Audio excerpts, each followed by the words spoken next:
12 তারিখ বাংলাদেশ জামাতে ইসলামী এবং তথা 11 দলীয় জোটকে এই দেশের মানুষ ভোট দেওয়ার জন্য অপেক্ষা করতেছে।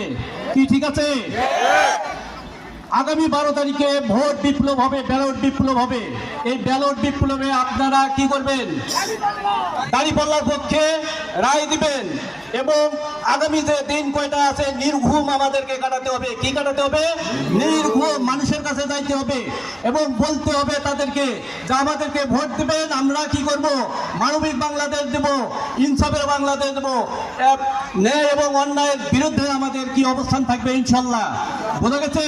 ইনসাফের বাংলাদেশ যেটা মানবিক বাংলাদেশ করতে হলে কি লাগবে? একজন মানবিক এমপি লাগবে। মানবিক এমপি ছাড়া কি মানবিক বাংলাদেশ করা সম্ভব? তাহলে এই মুহূর্তে বাংলাদেশের যে 11 দলীয় জোটের যে প্রার্থী আছে করিম ভাই, উনি কি মানবিক মানুষরা? কি বলেন আপনারা? উনি কি মানবিক মানুষ?